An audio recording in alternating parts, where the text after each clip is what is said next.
Señores, buenas noches. Soy Luis Novarecio de Estos Animales 2020. Cuarentena, día 12. Confinamiento obligatorio, día 12. Hoy, nuevamente, tenemos dos grandes ejes de discusión. La cuestión de salud, con el incremento de los fallecidos y pasamos los números, el número 1000 de los infectados en la República Argentina y estamos viendo enseguida cuántos fallecidos se han producido. 27 tenemos hasta ahora, 1054. Primer dato que vamos a analizar con la doctora Eliana Clara. Está detrás mío el doctor Fernando Pollack, que es uno de los infectólogos más conocidos, que nos van a ayudar los dos profesionales más. Enrique de Rosa, gracias por estar con nosotros, a los profesionales. Primer dato para tener en cuenta, ¿a dónde estamos parados? ¿Se aplanó la curva? ¿Se sabe hacia dónde vamos? Y también voy a conversar con mis compañeros de las consecuencias. Cuarentena, se extiende, no se extiende. Con Máximo Terero, ya le pregunto su primer título. ¿Hay novedades? ¿Se va a poder despedir en la Argentina? ¿Se van a impedir los despidos en la Argentina? Maxi, buenas noches. ¿Qué tal? Bueno, hay un DNU del presidente que prohíbe por 60 días los despidos sin justa causa, ni por causa de fuerza mayor, es decir, la conmoción que genera la pandemia. Hay un DNU del presidente que establece un pago por parte del Estado directo de parte de los sueldos de las empresas pymes, de las empresas de hasta 100 trabajadores. Hay muchas novedades en el día de hoy, novedades sobre los vencimientos de tarjeta de crédito en los próximos días, en los primeros días de abril, muchas novedades. Muchas novedades que tienen que ver con esto, con las grandes empresas, con las medianas empresas, lo que plantea Maxi, tarjeta de crédito, también novedades con cuotas de colegio. Romina, buenas noches. Ayer preguntabas, buenas noches, cuotas de colegios privados. Mañana se reúne el ministro Trota para discutir dos temas. ¿Qué pasa con las cuotas de colegios? Por supuesto, los colegios dicen se paga igual. Trota va a llevar una propuesta. Y el otro que tiene que ver con que muchas provincias, 3 en realidad, que no tuvieron casos, quieren empezar las clases.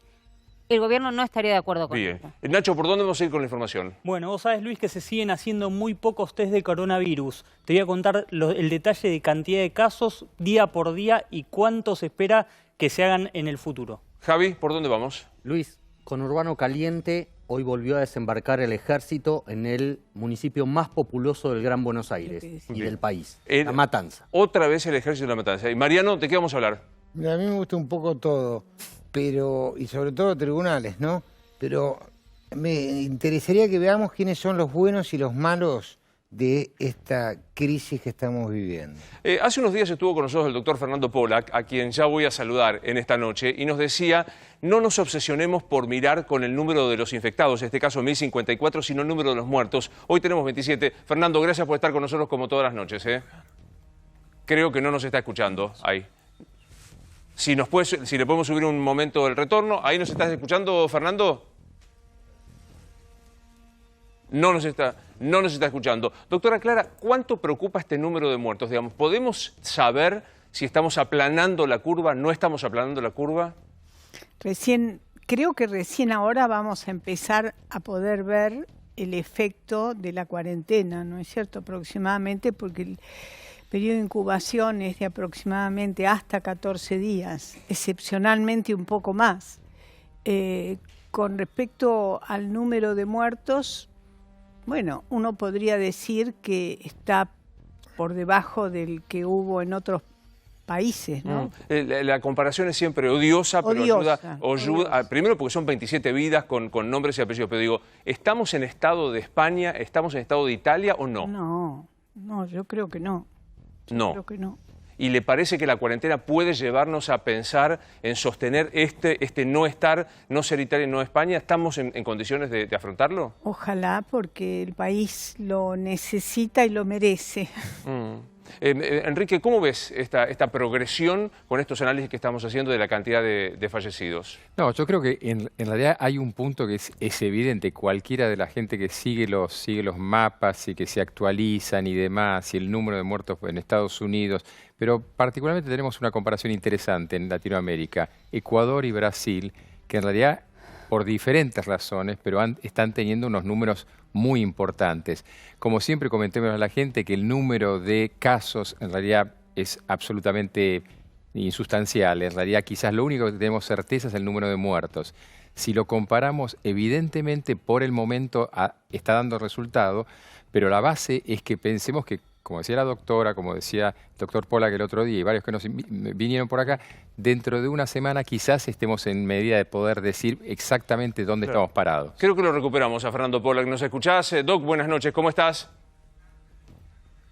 Hola, ¿qué tal? Bien. Bien. Bueno, cuando viniste la última vez nos dijiste, no nos obsesionemos con el número de infectados, miremos el número de las personas que han fallecido. A hoy estamos en 27 personas. ¿Qué te indica esto? ¿En qué estado del desarrollo de la enfermedad estamos, Fernando?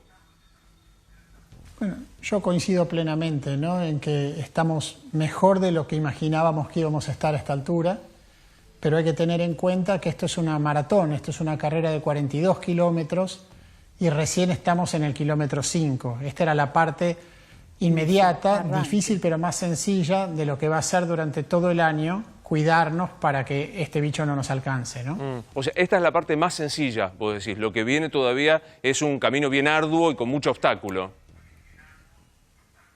Bueno, desde el punto de vista sanitario, desde el punto de vista económico probablemente sea parte de lo más arduo, pero para que no tengamos otros sacudones económicos vamos a tener que tener un plan sanitario muy concreto y en los próximos meses tener medidas que respetemos todos para poder estar en la calle, empezar a trabajar, hacer una vida medianamente normal y no volver a estar encerrados en casa. Hoy el ministro Ginés González García, cuando charlaba con nosotros en la radio, nos dijo, usó dos expresiones, lo cito textualmente, estamos menos peor de lo que esperábamos y vamos a salir gradualmente de la cuarentena pensando el 13 de abril con protección a la población más débil, los mayores de 65 años y las personas de riesgo. ¿Coincidís con este diagnóstico? ¿Yo, Luis? Sí, Fernando. Sí, coincido con que estamos menos peor de lo que pensábamos que íbamos a estar, coincido totalmente. Y pienso que además de proteger a las personas de riesgo vamos a tener que ser muy cuidadosos de limitar los focos de infección que aparezcan en el país, porque es como si hubiera habido un gran incendio forestal y después queden pequeñas brasas en distintos lugares y vamos a estar muy atentos, hay que estar a esas brasas para apagarlas y de esa manera mantener el país calmo. Claro. Esa es la tarea que nos espera durante mucho tiempo este año. Que es un poco lo que se planteaba Javier, Nacho, en la discusión con gobernadores, que algunos gobernadores dicen salgamos de la cuarentena rápidamente porque no tenemos demasiados casos, ¿no es cierto? Sí, gobernadores y hoy se sumaron intendentes. 4 horas de reunión en Olivos por videoconferencia con intendentes del conurbano, en donde la situación social y económica en los conglomerados urbanos de las grandes ciudades, Gran Rosario, Gran Mendoza, Gran Córdoba, Gran Bariloche, etcétera, etcétera, se repite el modelo en menor escala del conurbano bonaerense, que es problemas de empleo, problemas de hacinamiento, problemas de agua potable, problemas de higiene, con lo cual ahí es mayor la presión para que la Argentina en algunos sectores empiece a bajar el nivel de exigencia de la cuarentena total a algo más parcial. O sea, Nacho, buscarle una sectorización geográfica incluso a la cosa, ¿no? Sí, exactamente, eso lo analizó el gobierno la semana pasada. ¿Te acordás cuando se hablaba de se levanta la cuarentena? No, se llegó a pensar en la posibilidad que se mantuviera parcialmente, pero la cantidad de casos y el índice en el cual continuaba creciendo la curva llevó al gobierno a tener que renovar esta cuarentena. No descartemos que esa apertura parcial implique este esquema, ¿no? En las provincias en las que no hay contagios, que se abra, en las provincias en las que hay pocos contagios, que se abra parcialmente con más flexibilidad, y en el conurbano, la Ciudad de Buenos Aires, que realmente se registra casi el 50% de los casos, poco más, 50, 55, pero es un poquitito más, evidentemente se mantengan restricciones fuertes. ¿Se puede, Fernando, esto pensar, no sé, voy a poner un ejemplo absolutamente arbitrario, que el AMBA, la provincia de Buenos Aires, la capital, sigan tan rígidos como estamos hasta ahora, y Tucumán, no sé, bueno, Tucumán no es el caso, pero digo, Chubut y demás estén más flexibles? ¿Hay experiencias en el mundo para que esto funcione, Fernando? Mira, hay una cuestión muy clara, Luis, sobre la que creo que no hay muchas ambigüedades, que es que los países que tienen un plan central y desde ese plan central lo ejecutan descentralizadamente en las provincias y en los municipios, le fue bien en esto. Singapur, Taiwán, Japón, Corea del Sur. Ellos tienen un plan desde antes. Sí, hoy escuché a la ministra de Salud de Corea del Sur en una conferencia que estábamos ahí escuchando, y le preguntaron cuáles eran las claves del éxito de Corea del Sur y lo primero que dijo es, teníamos un plan, lo teníamos desde antes. Italia, España, Gran Bretaña, Holanda no tenían plan. En Italia se murieron, cada 10 millones de habitantes en Italia, son 60 millones de personas, se murieron alrededor de 1.500, 1.600 personas. En Singapur se murió 1 cada 10 millones de habitantes, una persona. Entonces lo que tenemos nosotros es una pausa para terminar un plan de salida. El plan de salida tiene que ser concreto, proteger a las personas mayores, a las personas vulnerables y rápidamente detectar a los infectados y a sus convivientes y quitarlos de circulación hasta que dejen de ser infecciosos y puedan volver a retornar al circuito productivo. Claro. Entonces, eso es innegociable. ¿Cómo lo hacemos? Es menos importante que sepamos qué tenemos que hacer. ¿Qué tenemos que hacer? No te vayas, Fernando, porque recién vos mencionabas a Italia y España. Nos vamos a ir precisamente allí. Hemos conversado con Asunta, que es una mujer que está en el norte de Italia, y allí la vamos a estar viendo enseguida para saludarle y preguntarle qué está pasando. Primero, cómo evolucionó en el día de hoy con Italia. Asunta, nos estás escuchando. Buenas noches. ¿Cómo estás? Buenas noches. Bien. ¿Cómo está hoy este día 31 de marzo en Italia? Sí, acá hoy se confirmaron 12.500 casos muertos en total. ¿Y la cuarentena sigue siendo durísima como lo habíamos planteado la última vez que hablamos? Exacto, la cuarentena se va adelante, se prolongó hasta el 18 de abril. Con las mismas características, para salir hay que pedir el permiso y firmar aquella declaración que vos nos mandaste. Sí, una nueva declaración que no sé si ya la tenés ahí. Sí, la tengo aquí conmigo. Específica. Sí. Sí, aquí la tenemos y que es con muchísimos requisitos, ahí la estás mostrando vos también, para poder circular y poder cumplir cada una de las salidas. Esto es por cada una de las salidas, ¿verdad, Asunta? Exacto, por cada una de las salidas. Yo esta mañana tuve que ir a Milán con el tren.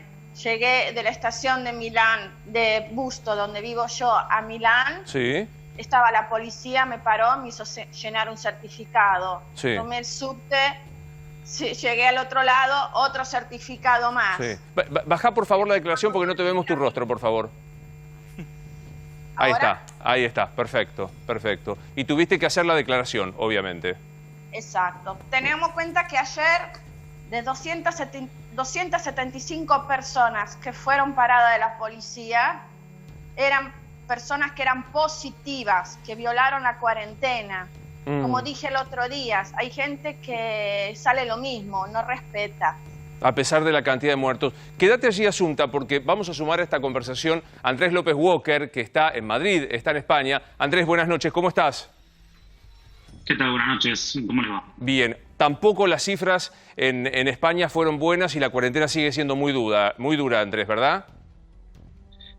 Sí, la verdad que sí, ya estamos superando los 90.000 infectados, muchísimas muertes. La cuarentena es dura, debería ser más dura. Y aquí ya estamos hace casi 3 semanas en cuarentena. Totalmente. Esto que estás viendo, Fernando, este cuadro que estás viendo, tanto en Italia como en Asunta, en España con Andrés, es un poco lo que vos planteabas, una situación difícil en la que me parece que todavía en estos dos países no se están analizando salir de la cuarentena, ¿verdad? No, pero en buena medida porque estas cuarentenas empezaron mucho más tarde que la nuestra. Y el precio a esa tardanza no solo se paga en muertes antes de la cuarentena, sino se pagan las consecuencias de que la cuarentena ya tiene tantos infectados. Vos tomás todos esos infectados, los metés en sus casas, te infectan convivientes y terminas con una masa de centenares de miles de personas que están infectadas y ahí tenés una bola de nieve que demora mucho en detenerse. Se va a detener, pero demora mucho en detenerse. Y que es un poco lo que planteaba Asunta, ¿no? La reacción tardía. Sí, perdón, que es un poco lo que planteaba Asunta, que es la reacción tardía del gobierno de idas y de venidas que no tomaba decisiones, Asunta. ¿Esta se corrigió? Sí, se corrigió. Un poquito se corrigió, pero poco a poco. Igualmente es triste decirlo, pero vamos a tener que convivir con esta pandemia por meses y meses. Lo que llama la atención es lo que decís, Asunta, que es muchos italianos, a pesar de la tragedia, decidieron no respetar la cuarentena y salir. No todos. Un lindo número no la está respetando. Sí, ayer la policía paró de las personas y 275 eran contagiadas, positivas y salieron lo mismo. Andrés, no cambia nada. Andrés, ¿qué pasa en España? Después hoy aprobaron una cosa insólita, que un padre con un hijo menor puede salir a dar la vuelta a la manzana. Perdón, ¿cómo va a salir un nene con el padre. Si estamos en cuarentena, estamos todos. Entendemos que los nenes chiquitos están en casa de más de un mes y quieren salir, quieren ir a un parque, que cerraron los parques, pero... Claro, ¿qué total. senso hay? Estamos todos en casa y hacemos salir a los nenes chiquitos con papá o con mamá. Andrés, ¿cómo es la reacción en Madrid con esto que plantea Asunta en Italia? Mira, la verdad hay mucha policía patrullando todo el tiempo. Yo estoy muy en el centro de Madrid para que se ubiquen en la Latina, Chueca, bien centro de Madrid. Hay mucha policía custodiando. Por ejemplo, si te ven con una mochila, seguramente te van a parar y te van a preguntar qué es lo que estás haciendo. Ya mismo están parando agentes con bolsas de supermercado, que es lo único que tenemos, digamos, autorizado a hacer, ir al supermercado, ir y volver, y te piden el ticket y ven la hora para ver si es cierto que recién salís del supermercado. La verdad que las medidas en el centro de Madrid son muy duras. Tengo conocidos fuera de Madrid y en los pueblos que hay, por supuesto, como hay menos policía, es un poco, digamos, más libre. Es más libre. Pero no debería ser. Claro. No debería ser. Estoy pensando, Javi, Romina, Nacho, lo que nos están contando España, Italia y lo que recomienda Fernando. ¿Cómo se imaginan? Porque hoy Ginés dice con nosotros en la radio, hay que salir gradualmente. O sea, se va a salir gradualmente. A partir del 13 uno da la impresión que va a cambiar. ¿Te imaginas un poco lo que dice Asunta de alguien que puede sacar a su hijo a pasear? No, acá me parece que la clave la dio en el tiempo, ¿no? Que decía recién el doctor, que se tomaron estas medidas tanto en España como en Italia, donde se subestimó enormemente, después lo vamos a ver, digamos, el coronavirus, porque era algo que pasaba en China lejos y que no iba a llegar. Acá me parece que se tomó con mucha seriedad el tema, a los 23 días del primer caso, 23 días del primer caso se cerraron las escuelas, no se esperó más que eso. Claro, Fernando, es así, o sea, la rapidez con la que se tomó la cuarentena ayuda a pensar, yo no quiero poner un adjetivo de optimista, Fernando, pero ¿se puede decir que es una buena cosa? Bueno, en el presente evidentemente es una buena cosa. Tenemos que cuidar que evolucione bien, pero hoy evidentemente es bueno. Claro, totalmente. ¿Coincide, doctora, con lo que se está planteando de que, digo, no podemos decir diagnóstico curva aplanada, pero se tiende para ese lado? Exactamente. Se va tendiendo hacia ese lado. Fernando, ¿qué es lo que hay que esperar en la próxima semana? Porque sabemos que recién ahora estamos cumpliendo los primeros 14 días. ¿Qué es lo que hay que esperar en la próxima semana? Bueno, es algo que vamos a transitar sin mucha experiencia. Corea del Sur, cuando terminó los primeros estrategias de distanciamiento personal, nunca hizo cuarentena. Las enfermedades, los casos cayeron radicalmente. En Italia no. Italia tuvo una larga cola que todavía continúa. Argentina tiene pocos casos, así que tenemos que ver de qué lado se inclina. En toda situación, yo hubiera anticipado hoy muchísimas más muertes diarias, ninguna es buena, pero muchísimas más de las que están ocurriendo. Así que aún si mantenemos un nivel en bajada lentamente, es una buena noticia para lo que podría haber pasado. Hoy el ministro de Salud dijo que la Argentina está utilizando 5 tratamientos distintos de ensayos clínicos para saber cuál es el resultado en la aplicación de personas con coronavirus. Habló de la hidroxicloroxina, habló del plasma de personas que fueron ya contagiadas y demás. Digamos, primero, ¿se puede alentar la posibilidad de que se esté trabajando en la línea correcta para encontrar la cura?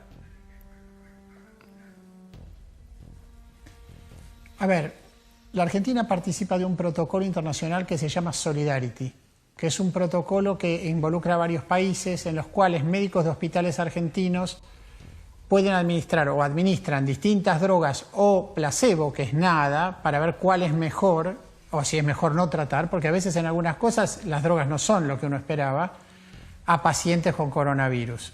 Esto es un protocolo de 3.000 pacientes, si no me equivoco, en cada caso, que va a dar sus resultados a lo largo del año en todos los distintos países y esperan rápidamente juntar en estos meses suficiente gente para saber cuál de estos tratamientos conviene. Pero hay que ser cauteloso. Este es un estudio que tiene un pequeño detalle, que es que el médico sabe la droga que le da al paciente, aunque se la indican, y al saber la droga que se le da al paciente, el médico tiene emoción puesta en la droga, y cuando hace un juicio de valor sobre si le va bien o le va mal al paciente, claro, lo mejor es que los médicos no sepan qué están dando, ¿no? Ahora, cosa que para eso se hacen los ensayos clínicos formales siempre. Claro.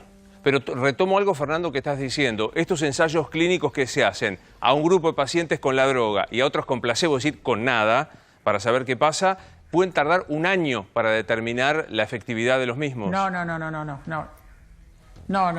Estos son estudios que la razón de hacer el estudio así y abrirla a tantos países y a tantos centros es la intención de terminar rápidamente y tener resultados a corto plazo. Claro. Hay varias otras cosas que se están testeando que van a ir apareciendo a lo largo del año. Enseguida vamos a hablar con el doctor Saldívar, experto en oftalmología, porque hay muchas consultas y de dudas respecto de si uno puede contagiarse el virus a través de la conjuntiva. La conjuntiva. ¿Es contagioso a través de la conjuntiva? Sí. Sí, la respuesta es sí. Sí, Javi. Sí, le quería preguntar al doctor, a Fernando, si a él le preocupa el descontrol de casos de la pandemia en Brasil, donde están teniendo curvas por encima de las que tuvo Italia en el comienzo de esta pandemia, teniendo en cuenta la cercanía de Brasil con la Argentina y la relación de los pueblos y comercial que hay entre los dos países. Bueno, yo te voy a dar una respuesta que creo que es un poquito más que lo que digo siempre, pero cuando habló la ministra de Salud de Corea, y me parece un testimonio muy valioso, porque es el país que mejor ha manejado esto, que ha tenido una amenaza de volumen y la pudo controlar, dijo, necesitamos un plan y tenemos que cuidar las fronteras mientras tenemos este problema. Claro. Y yo a Brasil lo quiero como a la Argentina, soy uno de los únicos argentinos que hincha por Brasil en los mundiales, pero ahora, no por Brasil sobre Argentina, pero cuando juega Brasil y no está Argentina quiero que ganen. Pero estamos hablando de una situación en la que Brasil va a ser una amenaza, Estados Unidos es una amenaza, Italia es una amenaza y España es una amenaza. Entonces, nosotros tenemos que tener mucha cautela cuando abrimos el grifo de intercambio turístico, porque si lo abrimos indiscriminadamente o si nos movemos hacia una estrategia de estas, pronto vamos a estar de nuevo donde estábamos hace unas semanas. Sí, Romina. No, están así, digo, para sumar una información que a esta hora se acaba de firmar el DNU que prorroga el cierre de fronteras completo. De todos los países. O sea, la Argentina está blindada, está cerrada. Se volvió a blindar y tiene lógica. ¿Por qué? Porque si prorrogás la cuarentena con un decreto, que es lo que hicieron, el aislamiento, también no vas a prorrogar la cuarentena y permitir que la gente vuelva. O sea que están cerradas las fronteras hasta ahora con uno de los 4 DNU que se acaban de firmar hace un ratito en Olivo. Enseguida te vamos a hablar de los otros DNU, caso que nos plantea Maxi, que son temas despidos, temas tarjetas de créditos, temas tarjetas, cuotas de los colegios privados, en realidad el funcionamiento de la economía. Porque supuestamente mañana deberían empezar los créditos para las pequeñas y medianas empresas para que puedan pagar sueldos. Hay una gran movida por este tema y también quiero que hablemos, Nacho, de la polémica que generó mucha discusión de se rebaja el sueldo de la clase dirigente. Sí, exactamente, Luis, estalló Cambiemos, el bloque de Juntos por el Cambio se está dividiendo, todavía no va a redundar en una disputa política para afuera, pero por ejemplo, te cuento un par de cosas. Se fueron todos los diputados de Carrió del chat de Juntos por el Cambio. Se fueron todos los diputados de Carrió del chat de Juntos por el Cambio. Sí que no la tenía, que hubo una fuga, o sea, una medida política de chat cuando, digamos, Fernando Sánchez ha salido bueno, no es diputado, pero ha salido del grupo, es un gesto político. Tienen 12 años. Te parecerá una nimiedad, Luis, yo te lo cuento, vos lo analizás. Estaban todos los diputados chateando para ver qué comunicado se sacaba en función de la rebaja de los sueldos y de repente salió un tuit de Mario Negri, el jefe del interbloque de Cambiemos, contando la idea de elevarle la nota al presidente para que se rebajen los sueldos. Bueno, inmediatamente se armó un lío tremendo en ese chat. Empezaron a preguntar, ¿y esto qué? ¿Y esto quién lo firmó? ¿Y esto quién lo aprobó? Nadie se hacía cargo. Mario Negri quiso explicar, bueno, muchachos, se había filtrado la información, quise tomar la iniciativa, cuestión que se empezaron a ir todos los diputados. Una diputada del PRO, muy cercana a Marcos Peña, se fue sin arte de decirle que estaba cansada de quedar enredada en las plumas de Mario Negri. Mirá qué lindo. Pero digo, ¿se rebajan o no se rebajan? El título es, ¿se rebajan o no se rebajan el sueldo? La oposición lo pide, Massa va a avanzar, 40% de rebaja está pensando Sergio Massa. El gobierno todavía no ha tomado una decisión política, claro. Hoy esquivó el tema durante toda la jornada. Me quedo pensando en algo que decía el doctor Pollack, lo que decías, Fernando, respecto de cuidado cuando abramos el grifo, porque tenemos una cuarentena durísima, cierre de fronteras, no colegios, reducción al mínimo del transporte público, sin actividad, salvo las esenciales. ¿Qué experiencia hay en otros lugares del mundo para cerrarte a las fronteras? Porque digo, hay hasta un momento de reclamo constitucional de libertad de entrar y salir del país. ¿Qué pasa en el resto del mundo? Bueno, esto es una necesidad que ha tenido Corea y Singapur, por ejemplo. Singapur, yo les contaba hoy, en total, en toda la pandemia tiene solamente 2 muertos. Y Corea tiene alrededor de 120, 130, un poquito más. Ahora, ¿por qué lo han conseguido? Porque han tenido muy férreo control de la infección, de la gente que se ve infectando en la población, y en un momento todos los casos que tenía Corea, y tenía de a 30 o 40, eran importados, turistas que entraban al país y se manifestaban con la infección, con la enfermedad, al llegar a Corea. Entonces toman la decisión de nuevamente cerrar las fronteras. Siendo islas, Singapur, Japón, pueden controlar esto mucho mejor, pero lamentablemente no hay otra manera, porque uno no puede esperar que las camas de la provincia de Buenos Aires den abasto para sostener un aluvión de pacientes. Lo que tiene que hacer es parar la canilla que va a proveer el aluvión de pacientes, y esos pacientes, después de la cuarentena, si la Argentina se aquieta bastante, solo pueden proveer de afuera de la Argentina. Es muy sencilla esa ecuación. ¿Te imaginas, digo, en tren de especulaciones, en esta salida gradual de la cuarentena, lo que vos decís, abrir con cautela el grifo, ¿te imaginas una cuarentena por edades? Que se les diga, no pueden circular los mayores de 65 años o deben quedarse en casa los mayores de 65 años. Me imagino una estrategia para los mayores de 65 años o tal vez de 60 en la Argentina. Me imagino una estrategia que tenga horarios protegidos en los negocios, en los supermercados, en los bancos. Me imagino parques y plazas prohibidas para menores de 60 años, 2 horas a la mañana y 2 horas a la tarde. Me imagino una consideración en el transporte público para mayores de 65 años si se tienen que desplazar. Me imagino barbijos potencialmente como estrategia en la exposición de las personas grandes. Perdón que te interrumpa, Fernando. Y me imagino gente... Perdón que te interrumpa, Fernando, pero me parece una imagen de una película de las que estamos acostumbrados a ver en el cine. O sea, el mayor de 60 años solo puede ir a la plaza de 8 a 10 de la mañana y de 16 a 18, tiene que salir con barbijo. Si va al supermercado, solo puede ir en determinados horarios. Es así de impactante. No, me imagino un montón de medidas, Luis, porque la otra cosa que es la película la estamos viendo, y la estamos viendo en Lombardía, donde no alcanzan los cementerios para la gente mayor que se muere. Entonces, tenés que generar un montón de situaciones que le permita a la gente tener una vida normal. Vos me preguntabas si iban a estar dentro de casa. Yo digo, no, pueden ir al supermercado, pueden ir de compras, pueden ir al banco, pueden ir al transporte público, pueden ir a los parques. Hay un montón de laxitud, de un montón de cosas, pero hay que cuidar a la gente, porque si no, si hay una enfermedad circulante, pues son aquellos que se van a morir. Entonces, y no se van a morir todas las personas mayores. Claro. Se mueren mucho menos de lo que se dice, ¿no? Se muere menos de 1 de cada 10, pero igual son las personas que están en riesgo y hay que cuidar. Ahora, Fernando, casi puede parecer una frivolidad, pero no lo es, sobre todo pensando en nuestra tradición latina. La historia de volver a darnos la mano o un beso en la calle con quien te encontrás, me parece que va a quedar lejos, no quiero decir lejísimo, pero lejos, ¿no? Por un tiempo, supongo. No creo que sea esto demasiado largo, pero por ahí por el 2020 va a ser un año que nos vamos a acordar como un año muy raro.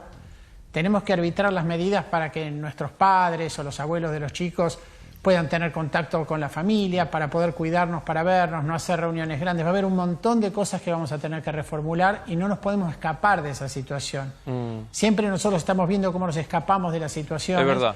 Y esta vez, el adversario es la naturaleza. Entonces es imposible ganar esta pelea si uno no se ordena. Esto es de formación y acá hay varios de mis compañeros que trabajan en la gráfica. Estoy pensando en Maxi, en Nacho y por supuesto en Javi, que es el responsable de un diario.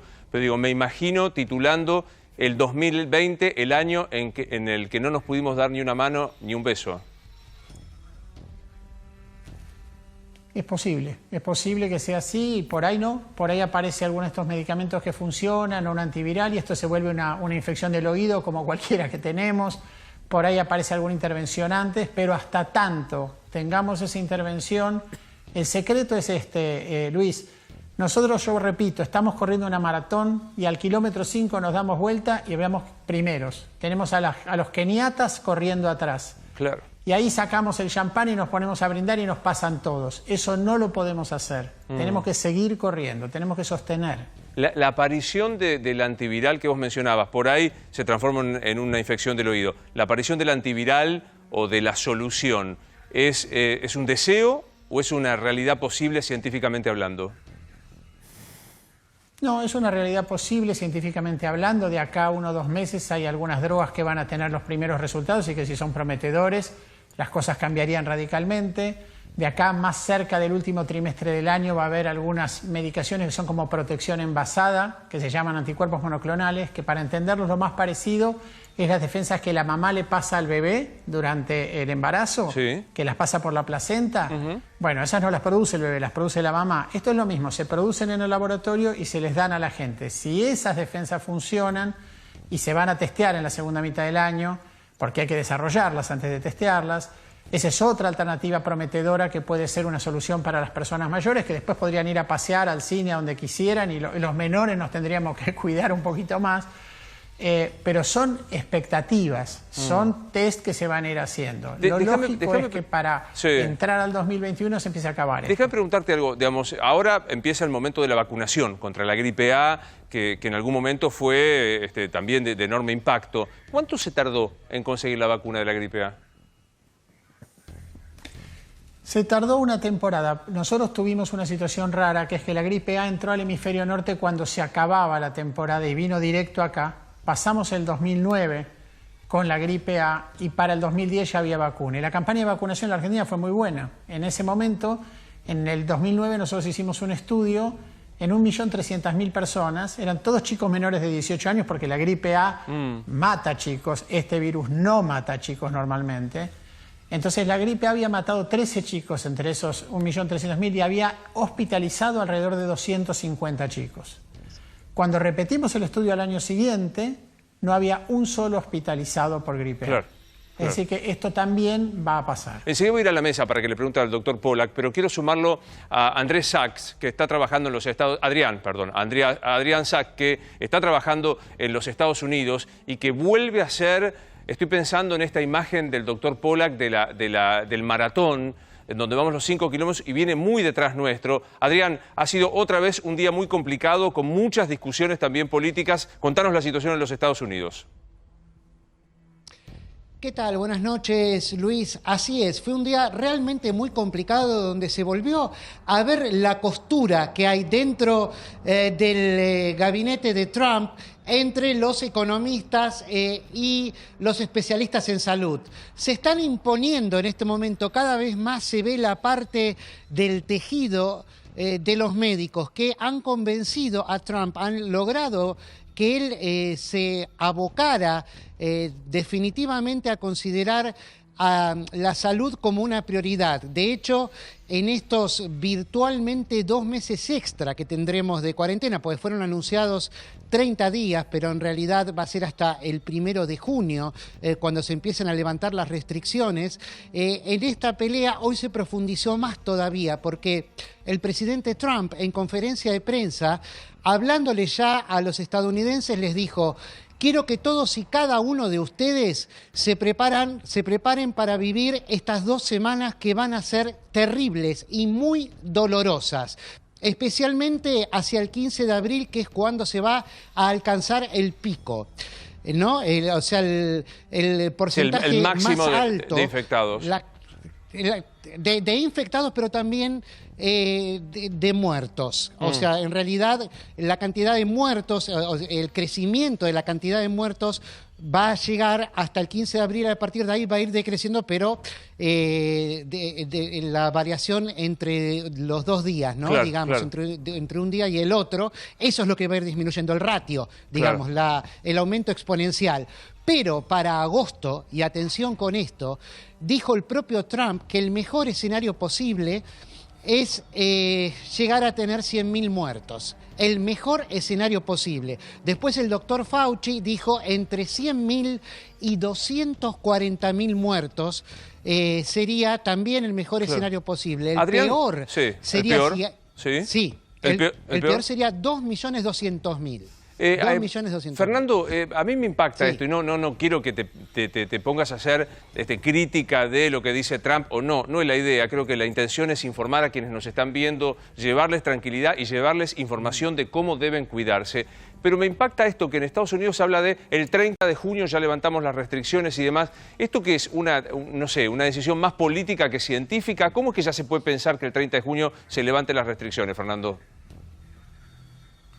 Bueno, son anuncios que después se pueden revisar, ¿no? Yo creo que se compra tiempo para empezar a quietar las cosas y esperar para fin de junio a ver cómo está y si se extiende o no se extiende.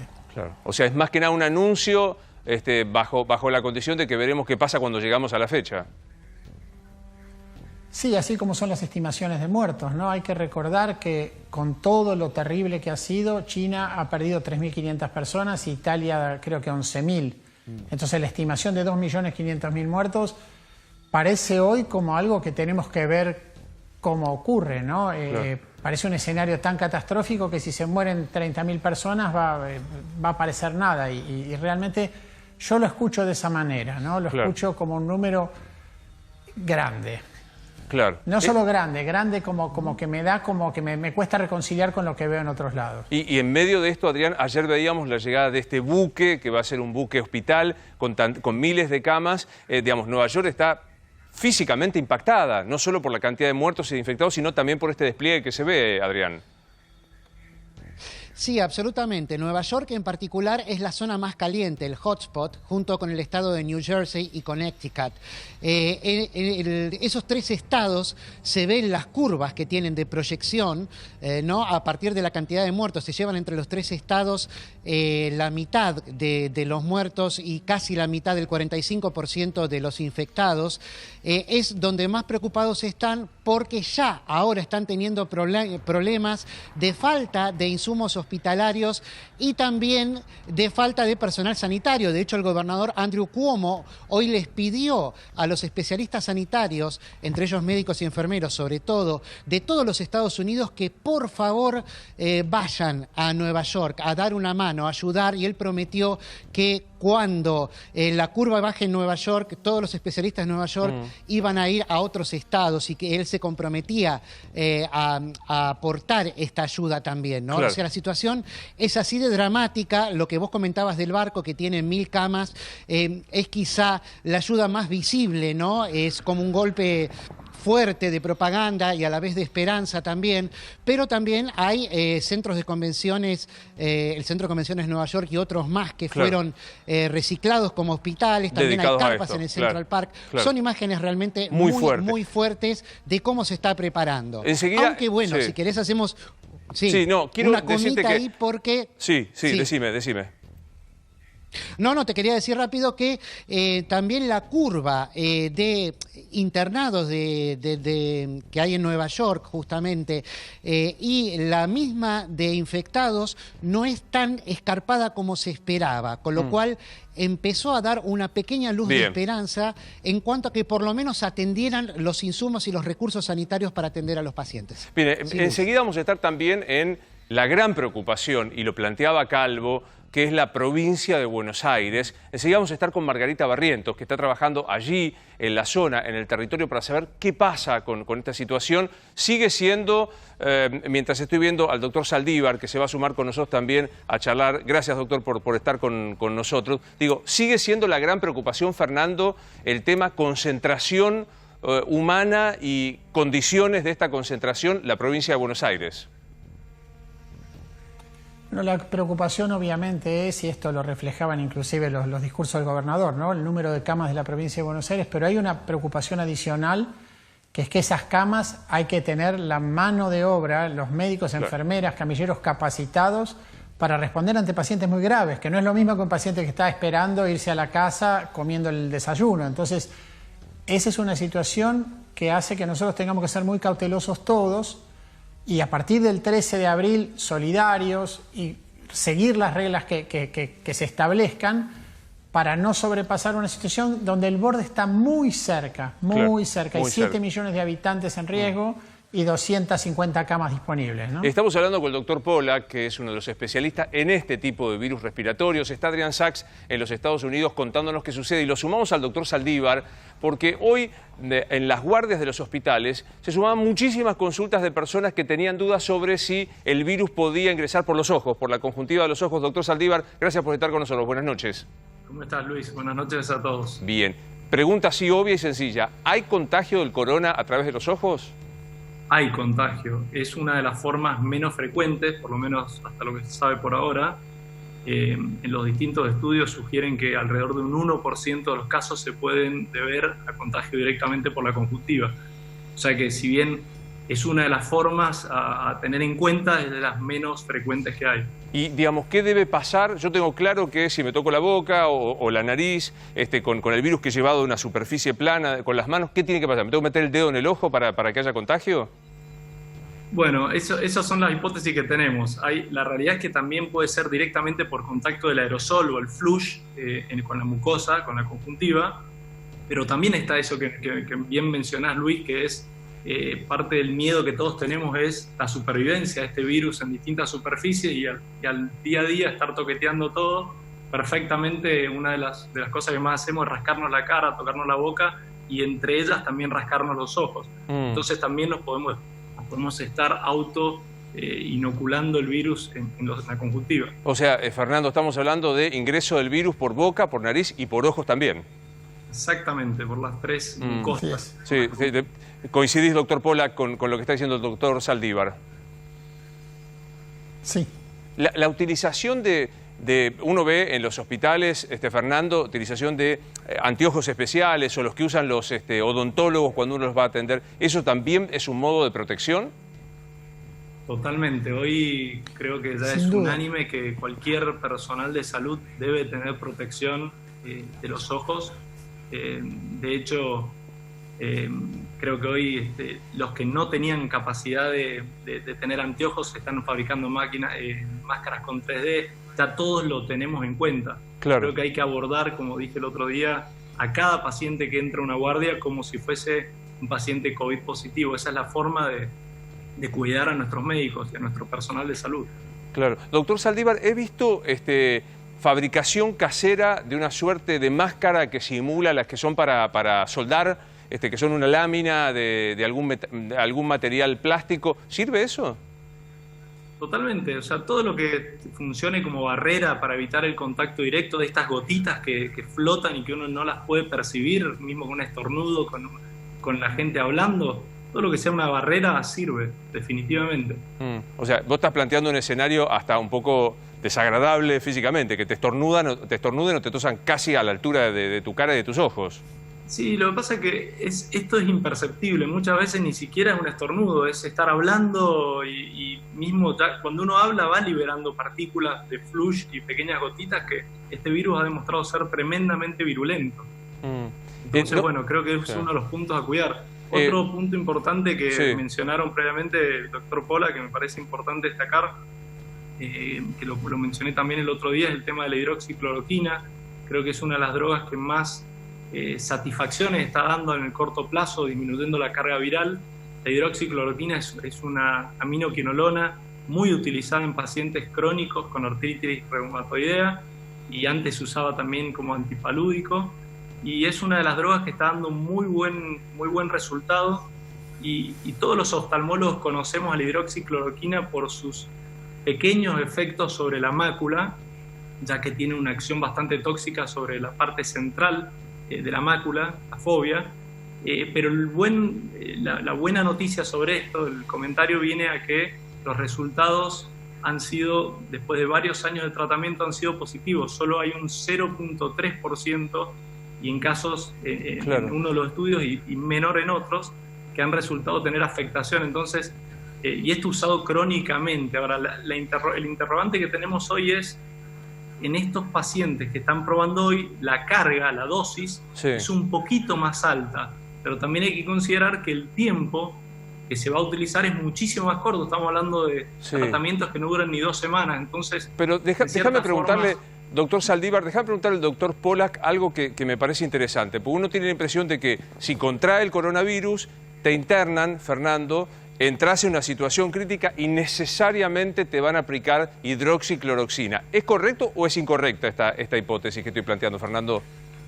No, si contraes el coronavirus, la altísima probabilidad es que pases unos días en tu casa, ya sea sintiendo un poco de dolor de garganta, no sintiendo nada, o sintiendo un poco de tos y fiebre y pases una gripe en la que vas a estar asustado por la situación de hoy, pero ahí se termina. Y eso es el enorme... La mayor cantidad de gente. Mayor número de la población, ¿no? Sí. Luis, perdón. El número realmente... Sí, Fernando. Bueno, una cosita nomás. Sí. Las muertes por coronavirus en la población total no son más de 5 y son menos de 5 cada 1000. Claro. Y es probable que sean 1 o 2 cada 1000 realmente, porque la mayoría de los infectados nunca es testeado. Por lo tanto, hay que tener eso claro cuando uno enfrenta esto y saber que no está enfrentando una enfermedad que mata a todo el mundo, sino que todo lo contrario, infecta a todo el mundo.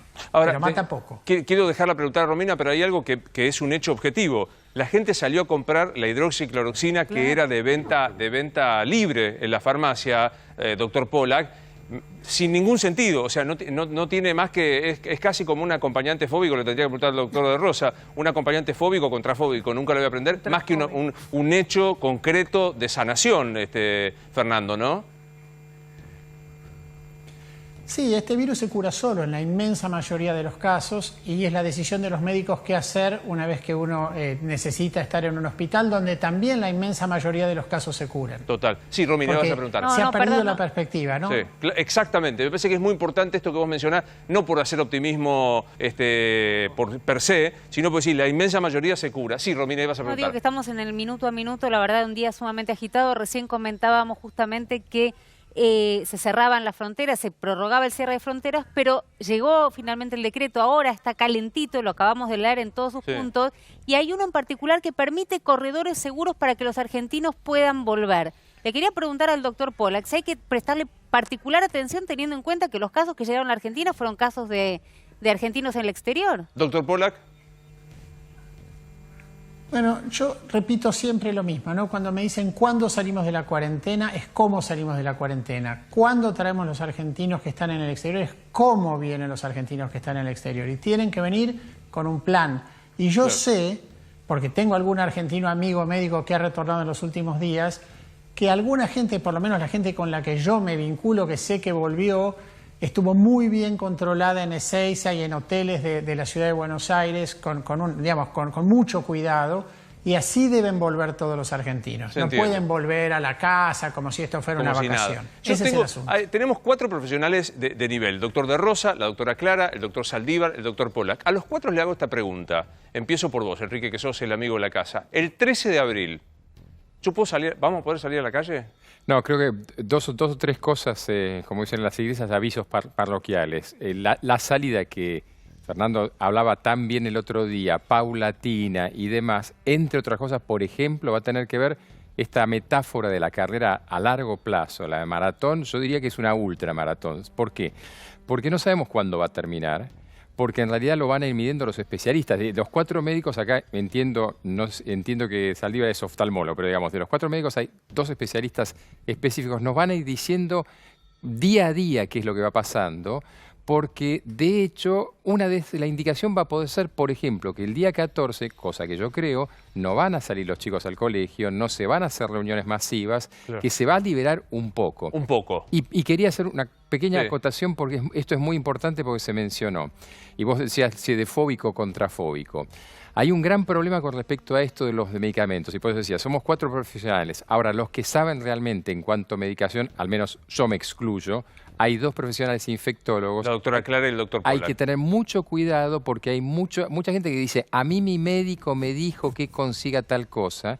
Y son medicamentos que justamente deben ser controlados y seguidos por los especialistas que saben, entre ellos, uno de los medicamentos que estamos hablando, con efectos secundarios importantes. Así que mucho cuidado con eso. Bien. Ahora, le pregunto, doctora Clara, yo entendí el concepto del doctor de Rosa, que es día a día, no se puede hacer futurología. Por eso mi pregunta era a los Estados Unidos, ¿cómo es que ya saben que el 31 de junio relajan las normas? Mi pregunta concreta es, hoy, 31 de marzo, si usted tuviera que contestarme esta pregunta, que es muy elemental, poco científica, el 13 de abril, ¿podremos salir a la calle? Parte de la población sí. Claro.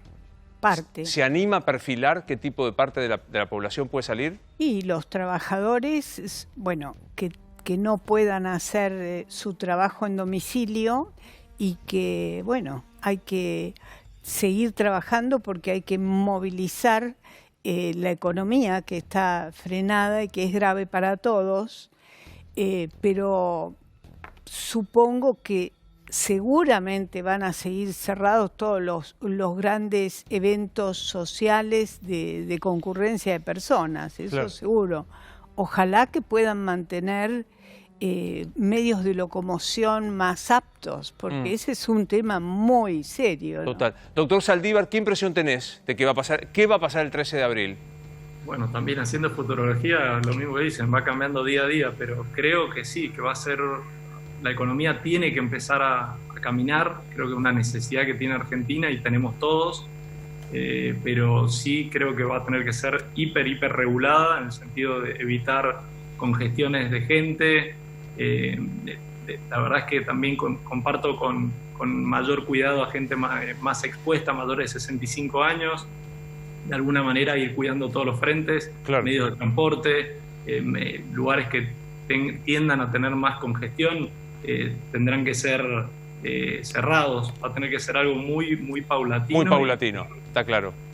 Doc, gracias, te agradecemos mucho, doctor Saldívar, por haber charlado con nosotros, ¿eh?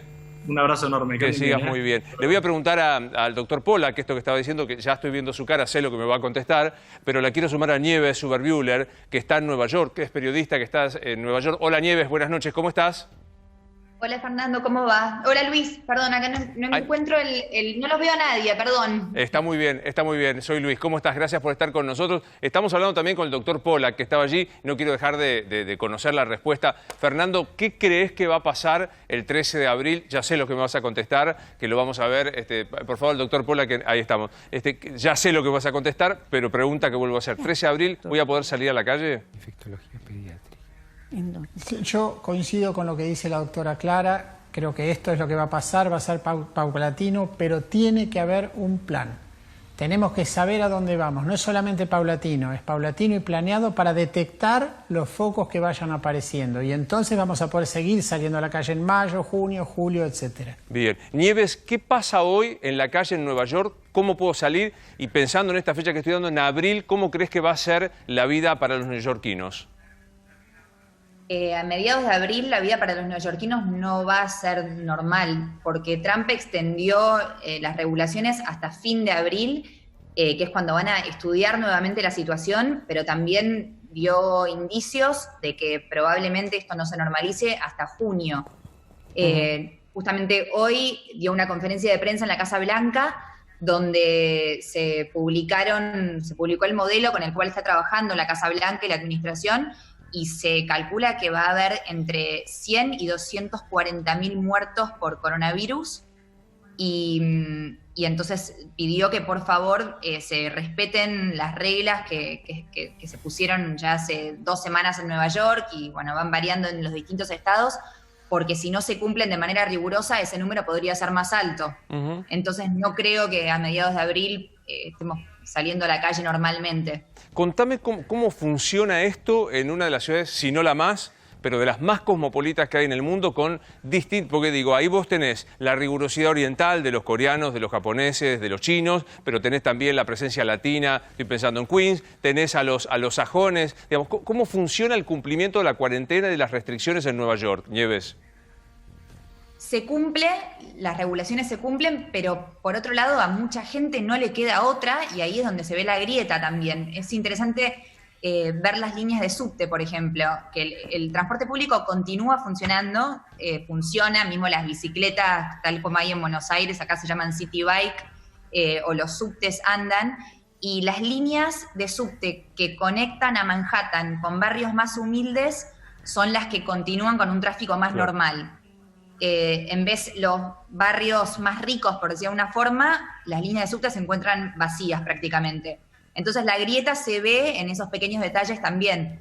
Pero es una ciudad donde funciona el transporte público, los supermercados están abiertos, todo lo que sea esencial como las farmacias, se encuentran abiertos, los parques están abiertos, está permitido salir a caminar mientras se respeten los 2 metros de distancia, de distanciamiento social.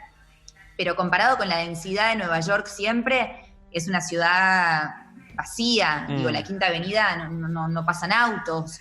En Times Square sucede lo mismo. Sorprende verla tan vacía comparado con lo que es habitualmente. Decías, doctor Pollack, que Estados Unidos puede convertirse en un problema específico, como Brasil es un problema específico por la cantidad de infectados, como lo es hoy España e Italia. En lo específico de Estados Unidos es un tema para que también se analice en esta política de reapertura de fronteras cuando eventualmente se dé, ¿no? Sí, absolutamente, y un hecho común entre España, Italia y Estados Unidos es esto de liberar a cada estado a hacer un poquito lo que le parece, ¿no? Entonces, no hay un plan conjunto, vos tenés en Italia 2 ciudades contiguas, una en cuarentena, la otra todo el mundo dando vueltas. Estados Unidos tiene mucha simetría entre los estados y es muy difícil, y además con un mensaje de un presidente muy errático, que hasta hace unas semanas decía, acá no pasa nada, esto es todo un invento. Y bueno, eso se paga, las consecuencias de esto son, no existe especulación política posible porque es una emergencia sanitaria. Entonces, las medidas finalmente van a contener esto, eventualmente también en Estados Unidos, pero por ahora nosotros tenemos que tener mucho cuidado con esa situación. ¿Será también, como te preguntaba antes, si el 2020 será recordado como el año en el que no nos dábamos un beso ni nos dábamos la mano? ¿Será un año para pensar que a determinados lugares del mundo no se puede ir, Fernando? Justo hoy escuchaba esa discusión en la radio, ¿no? Yo creo que en el 2020 definitivamente nos tenemos que olvidar del plan de turismo por ahora, absolutamente, y aquellos que tienen la posibilidad de viajar tienen que entender que otras personas ni siquiera imaginan viajar y pueden tener muchísimas más consecuencias de una visita de uno a otros países. Entonces, tenemos que ver esto desde un lugar comunitario, esto a mí nos replantea, nos interpela como sociedad para ser muy cuidadosos todos, por el bien de todos, ¿no? Claro, claro. Nieves, hoy leía, no me recuerdo en qué sitio de internet, que había ya algunos que especulaban con vender tours a Japón, pensando que Japón controló la pandemia del coronavirus. ¿Qué pasó? ¿Se escapó gente de Nueva York cuando se tomó conciencia real de la dimensión de lo que estaba pasando? Sí, se escapó gente de Nueva York y ahí de vuelta se vio la grieta de la que hablo, porque gente que tuvo los medios para poder escaparse a Florida, pero que igual fue irónico porque mucha gente se escapó a Florida y a la semana en Florida impusieron reglas muchísimo más estrictas que en Nueva York.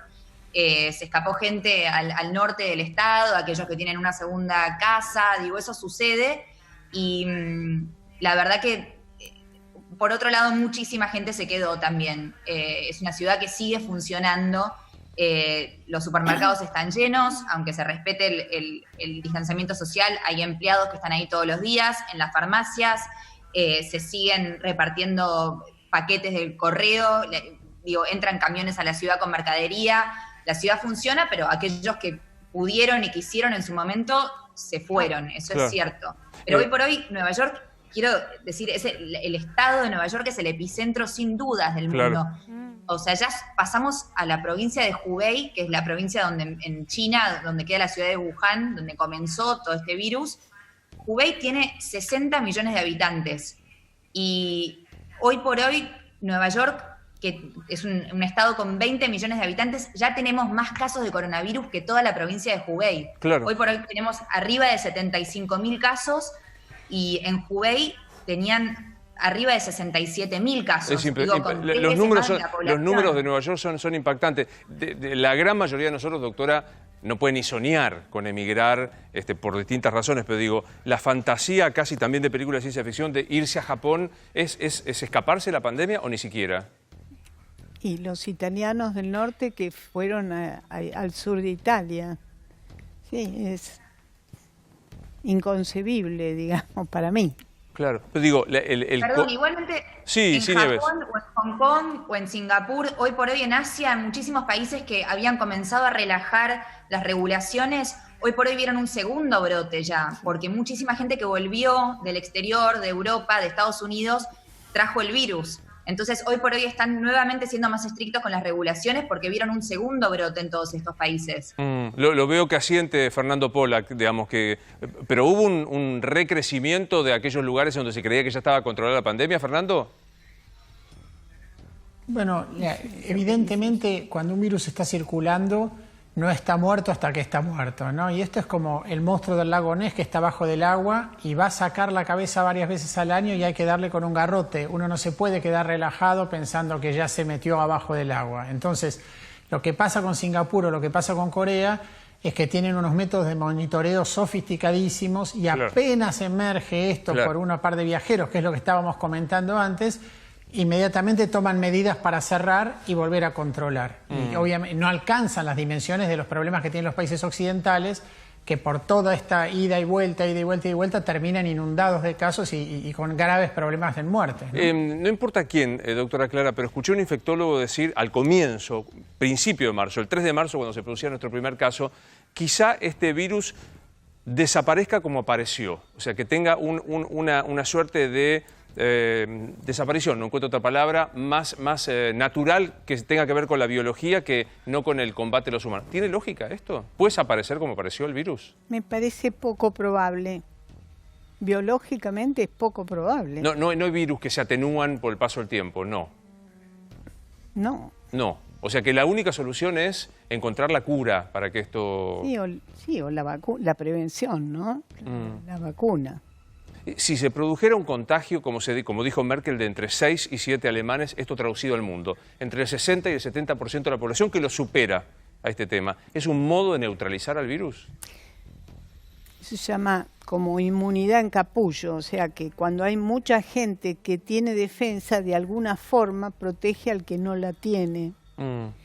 Pero siempre, en ese sentido, siempre va a haber casos esporádicos, ¿no? Como decía el doctor Pollack. Claro. Sí, no, que en realidad esta fue la primera estrategia de Inglaterra y así le fue. Sí. Es decir, Inglaterra salió Boris Johnson con su secretario de Salud, que aplicaron hoy los dos infectados lo que se llama inmunización herd, es decir, que la sociedad estuviese, la idea era, cuando estemos lo suficientemente infectados vamos a crear un nivel de resistencia. Evidentemente el cálculo fue malo. Y un agregado, esta cuestión de los límites es inherente, la infectología como especialidad es muy interesante porque traza la cultura de la humanidad. Cualquiera que camine por Europa ve las puertas, que son muy lindas, se saca fotos. Esas puertas no sirvieron solamente para control de aduana y demás. En principio vienen por la peste negra, era para controlar el ingreso. Es decir, la idea de control de fronteras es la historia de la humanidad. Claro. Ahora, hay algo que a mí me impacta y que dedicaría un programa para charlarlo con vos directamente entero, Enrique, que es la universalización de la pandemia, que va desde Nueva York, un lugar que podía ser considerado la meca como el desarrollo capitalista, hasta la provincia de Buenos Aires. Podemos sumar a Margarita Barrientos, conurbano, AMBA, todo esto. Margarita, buenas noches. Gracias por estar con nosotros aquí en Animales, ¿eh? Muy buenas noches, señor. ¿Cómo está usted? Bien. ¿Cómo está viviendo esta situación del coronavirus en usted y en los miles de personas que van a su comedor, Margarita? Bueno, tomando todos los recaudos que hay que tener, bueno, desde el primer momento que salió esto, hemos hecho todo lo que han dicho los médicos, los profesionales, que bueno, ellos saben y nosotros venimos haciendo todo lo que ellos nos dicen, ¿no? Claro. ¿Está fácil, Margarita, está fácil para que se cumpla? Digamos, ¿hay conciencia hoy de lo que hay que hacer? ¿O hay gente que está medio rebelde para cumplir el distanciamiento, el tema de lavarse las manos y demás? Sí, hay alguna rebeldía en algunos, pero bueno, gracias a Dios no son muchos y se ha tomado mucha conciencia en todo esto. Yo estoy aquí en Santiago del Estero, a mí me agarró la cuarentena aquí, porque, bueno, gracias a Dios, porque acá tengo un hogar de abuela que también es un riesgo enorme y bueno, estar yo aquí es mucho más fácil poder llevar todo, ¿no? Claro. ¿Cuántas abuelas hay allí está en Añatuya usted, Margarita? Sí, yo estoy en Añatuya, nosotros tenemos 3 comedores aquí, tomamos los mismos recaudos, las cocineras con guante, con barbijo, todo lo que nos indican los profesionales, nosotros lo venimos haciendo, ¿no? ¿Y cuántas personas? ¿Van solo chiquitos? Ya sé que hay un hogar de ancianas, pero ¿van solo chiquitos o van personas adultas a comer al comedor? No, van familias y en este momento se está dando 350 viandas a 350 familias. Ellos vienen, todo se retira vianda. Primero venían sí a comer, a desayunar, a merendar, pero ahora es todo vianda. Claro. Que es un poco, Fernando, lo que planteamos, la política sanitaria epidemiológica acomodándola, adecuándola a la realidad. Digo, estoy pensando, Margarita está en Ñañatuya, con 350 personas, una cantidad de decenas de abuelas que están allí en el hogar, hay que acomodarla de otra manera distinta que otros lugares del mundo, Fernando. Sí, es absolutamente lo que decís vos, Luis. Hay una línea central que es innegociable, que es apartar a la gente que se infecta, cuidar a sus convivientes y correrlos, pero ¿cómo lo haces? Es privativo de cada lugar, es vecinal, es cada intendente, es cada situación, y ahí es donde está la actividad de cada una de las personas responsables, de grupos de gente, para que cumplamos todos esta tarea y lleguemos a buen puerto, que claro, empezamos bien y no muchos empezaron bien, así que tenemos que aprovechar esa situación en la que estamos hoy. No tengo presente, quizá en la mesa me pueden ayudar, si hay casos en Santiago del Estero de coronavirus, sí, me parece que sí, que no eran, ahí lo vamos a chequear con Nacho. En la zona suya, ¿usted conoce, Margarita, que se haya producido algún diagnóstico de coronavirus? Luis. ¿Dos casos? Hoy. ¿Dos infectados? No, dos infectados. En un lugar cercano, en Bandera, hay un caso, sí. Está cerca. Está cerca. Y en el hogar, digamos, ¿cuántas personas viven en el hogar de ancianos, Margarita? Nosotros tenemos 12 abuelitas y un abuelo. Y ahí también debe haber precauciones especiales porque se sabe que la población mayor de 60 años, ni hablar la mayor de 70, ni hablar la mayor de 80, es población de alto riesgo, ¿no? Sí, por supuesto, sí. Cosa que hasta el comedor de ella se trasladó a las habitaciones, a donde hay total, está todo desinfectado, y tratamos de tener todos los recaudos que sean necesarios para que ella esté lo más protegida posible, ¿no? Claro. Bueno, esto es un poco lo que planteaba el doctor Pollack, doctora Clara, que es pensar en el día después, en este largo maratón que se estaba planteando, es a lo mejor estas personas de los hogares y demás van a tener más restricciones que las personas de 20 años a partir del 13 de abril. Seguramente sí. Lo que me preocupa es el tema de los guantes. El tema de los guantes da una falsa sensación de protección y no se higienizan las manos todo lo deseable. Esto lo vemos fuera de epidemias en control de infección. Hay países y hay centros que piden a los profesionales de la salud que se saquen los guantes, porque la tentación es usar el guante, hacer una actividad y seguir con otra, y seguir con otra. No, el guante no es que impide que se adhiera al virus. Transitoriamente, pero también puede ser un vehículo para llevar bacterias o virus, inclusive por eso digo, a otros sectores, ¿sí? Claro, claro. A otra comida, por ejemplo. ¿Cómo trabajan con el tema de los guantes, Margarita? ¿Qué precaución se toman para que también sean higienizados esos guantes? Bueno, estamos continuamente con el alcohol, con el agua, eso se pone las enfermeras cuando están atendiendo a las abuelas, están desinfectándose continuamente las manos a pesar de tener guantes puestos, ¿no? Que yo lo escuchaba a la doctora, y nosotros, a pesar de tener los guantes puestos, las chicas se desinfectan la mano igual, ¿no? Usted que ha pasado unas cuantas en su vida personal y en su vida de comedores y demás, ¿cómo la está viviendo personalmente a esta situación del coronavirus, Margarita? Y la verdad que muy triste, ¿no? Porque uno tiene que privarse un montón de cosas. Yo soy una persona también de alto riesgo porque tengo muchos problemas de salud, entonces así que cuidándome mucho y viendo que la ciudad cambia, todo cambia, ¿no? Totalmente. Fernando, ¿hay alguna recomendación que se te ocurra, podamos ayudarla? Sabemos que está asesorada por los médicos de la provincia y demás, pero que le podamos dar a Margarita Barrientos desde aquí, Fernando. No hay mucho más que lo que todos escuchan permanentemente. Una buena noticia es que las recomendaciones en la Argentina no han cambiado del día 1 a hoy en términos de lo que tenemos que hacer, de lavarnos las manos con alcohol o con agua y jabón durante un periodo de tiempo, que tenemos que toser en el pliegue del codo, etcétera, etcétera. Y lo más importante es que se cuide, ¿no? Que tomarse esto en serio como lo está haciendo. Claro, y sostener el confinamiento por ahora obligatorio, o como venga o como siga, Fernando, a partir del 13 de abril, ¿no?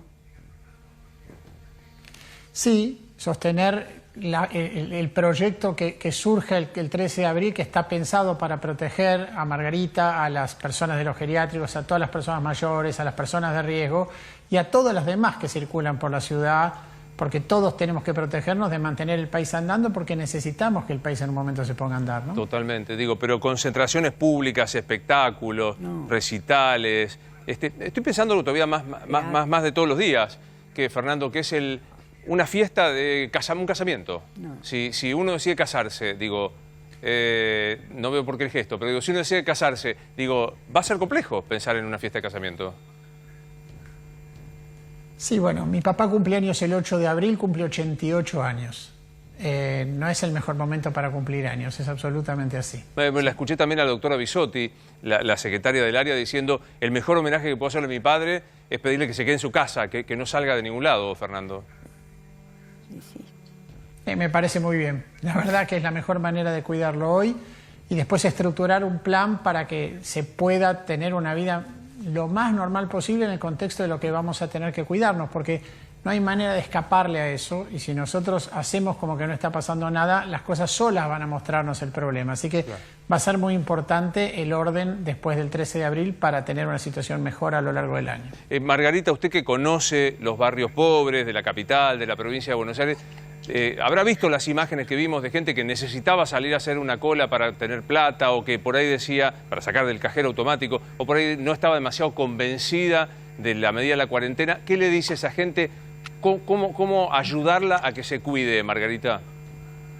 Sí, bueno, tenemos que, sobre todas las cosas, tenemos que cuidarnos y cuidar a la persona que está al lado nuestro, que es nuestra familia, y tomar el distanciamiento que nos dicen, hacer caso a todas las recomendaciones, que es muy importante. Yo sé que hay muchísimas necesidades, pero bueno, hay que tomar todos los recaudos necesarios para protegernos y proteger a los que nos rodean y a los que están cerca nuestro, ¿no? ¿Va a haber que hacerse amigo, doctora Clara, de la lavandina, del agua, del alcohol en gel? Digamos, va a haber que, me parece que por un rato largo vamos a vivir con olor a lavandina en las manos, ¿no? Bueno, el virus sale perfectamente de las superficies con agua y detergente, ¿no? O agua y jabón. O sea, hay trabajos que demuestran que para sacarlo de las manos es más efectivo el agua y el jabón que el alcohol. Por eso se dice, use el gel cuando usted no tiene una canilla cerca, ¿no es cierto? Es más efectivo el agua y jabón. Yo lo entiendo con el agua y jabón. Mesa en la que estamos trabajando, que fue pertinentemente limpiada antes de empezar y todo esto. No me alcanza el agua y jabón, o sea, tengo que la rocío con la agua con lavandina diluida. Bueno, si es una superficie que tiene restos orgánicos es, digamos, suciedad, sí, usted puede pasar agua y detergente y después una solución de lavandina lógica, ¿no? Como no usar cantidades industriales. Se calcula aproximadamente 40 centímetros cúbicos en un litro. Una dilución así, no más exagerada. 3 a 10, la comparación, una botella de un litro. 3 cucharadas. 3 cucharadas. De té. De té. ¿De té? Doctora, ¿y es igual si el agua no es potable? Bueno. ¿El mismo efecto? Va a tener me gustaría preguntarle a Margarita si donde están en Santiago del Estero el agua es potable. ¿El agua es potable, Margarita, allí en Añatuya? No, hay muchos lugares que no son agua potable, que la mayoría son de aljibes, ¿vio? La mayoría son de aljibe el agua, no es potable. En muchos lugares claro. no. Claro. Fernando, digo, más allá de la explicación que da la doctora Clara respecto, enseguida lo voy a sumar porque está con nosotros Nicolás Pagani, que es un empresario argentino que está en Londres. Hola Nicolás, gracias por estar con nosotros. Hola Luis. Bueno, esto es propio de esta pandemia del coronavirus. Estamos en Añatuya, hablamos de la provincia de Buenos Aires, antes pasamos por España, por Italia y ahora vamos a Londres.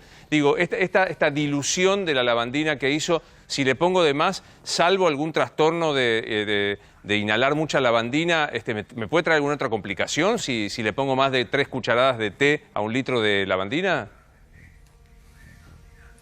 Bueno, Luis, estás más allá de mi expertise, ¿no? lo que te puedo decir es que se te va a irritar la piel si te lavas con...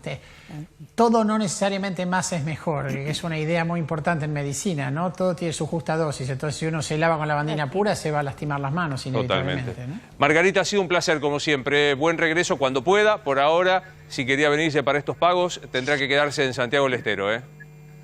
Muchísimas gracias, señor. Gracias, muy amable. Nicolás, buenas noches. Ahora sí, otra vez desde Londres. Hola. Contanos cómo se está viviendo. Hemos recorrido el mundo y nuestro país. ¿Cómo estás viviendo esta noche de 31 de marzo la pandemia del coronavirus? Bueno, acá ya es 1 de abril, las 4:30 de la mañana, pero bien, acá, duro. La gente está, bueno, tratando de quedarse en casa lo más que pueda. Hay mucho control. Solamente te permiten salir afuera si vas a trabajar, si sos un trabajador esencial, y una vez al día para hacer las compras. Contame qué haces, qué empresa tenés, a qué te dedicas allí en Londres. Yo trabajo en lo que es la industria hotelera. Soy un consultor de marketing, soy autónomo, trabajo por mi cuenta, y hace 2 semanas que, bueno, nada, todos mis contratos fueron terminados de un día para otro. Me quedé sin ingresos. Estamos esperando que, bueno, que el gobierno nos ayude. Nos dé una mano, claro. Nos ayude. Espérame un segundito, Nicolás, porque quiero hablar de esta posible ayuda comparada con la que está pasando en Argentina, y también le pido al doctor Pollack que me esperen un segundo. Pequeño corte, hablamos con Nicolás en Londres, repasamos con la doctora Clara, el doctor De Rosa y el doctor Pollack las recomendaciones, y nos queda un rato para hablar con nuestros compañeros. Ya volvemos. Sí, tema despidos. ¿Qué dice el DNU del presidente? El DNU dice que se suspenden los despidos y las suspensiones por 60 días sin causa y por fuerza mayor o por disminución de trabajo o falta de trabajo. Es decir, no puede haber ningún tipo de causa para despidos ni suspensiones por 60 días. Bien, ¿qué va a pasar con el tema tarjetas de crédito y cuotas de colegio? Tarjeta de crédito. En el caso de tarjeta de crédito hubo una pulseada muy fuerte con el Banco Central, que finalmente aceptó a última hora prorrogar los vencimientos de ahora de los principios días de abril hasta el 13 de abril, el vencimiento de tarjeta de crédito, y después, bueno, el que paga el mínimo refinancia una tasa del 49%, que es un costo financiero total, no sé, de 70-80%. Yo creo que debieran prorrogarlo más allá del 13, pero al menos hasta el 13 de abril no hay vencimiento de tarjeta de crédito. Obviamente el que tenga débito automático lo que tiene que hacer urgente es un stop debit, sacarle el débito automático y pagar recién después del 13. ¿Mañana están los créditos para pymes? Mañana sigue muy peleado el tema de cómo entregan los bancos los créditos para pyme. Lo que sí hay es otro DNU del presidente que complementa la provisión de despidos, que lo que hace es crear la asignación compensatoria de salarios. Se le da subsidios a empresas de hasta 100 trabajadores para que paguen parte de la nómina salarial con subsidios estatales. Me queda cuota de colegios tras la pausa. Cuotas de colegio, Manguel. Mañana una reunión del ministro Trota con los distintos representantes de los colegios y las entidades privadas y muchos de los colegios que también tienen subvención del Estado. ¿Por qué? Porque, ¿qué se plantea? Ellos dicen tienen que seguir pagando la cuota porque el servicio se da, a los docentes se les paga, el personal de maestranza mantiene la higiene de los lugares y tenemos que seguir cobrando. ¿Qué es lo que el gobierno va a decir? Bueno, negociemos algo, porque hay gente que por supuesto le está costando muchísimo, y sobre todo cuando tenés a los chicos en tu casa. La reunión de mañana va a ser muy importante, y otra cuestión que le plantearon algunas provincias tenía que ver justamente con retomar las clases porque no habían tenido casos de coronavirus. Me parece que Trota les va a decir, esperen, porque él lo que quiere es ensablar el 2020 y 2021 como ciclo lectivo. 20 y 21. Se cursan un año los dos. Cuotas mañana y ciclo lectivo largo. Doctores, muchas gracias. Agua y jabón. El alcohol en gel no es tampoco tan imprescindible. Agua y jabón, ¿no es cierto, doctora? Sí. Me encantó que haya venido y me encantó que haya sido así de breve. Muy amable. Estos Animales 2020, soy Luis Novarecio. Hasta mañana.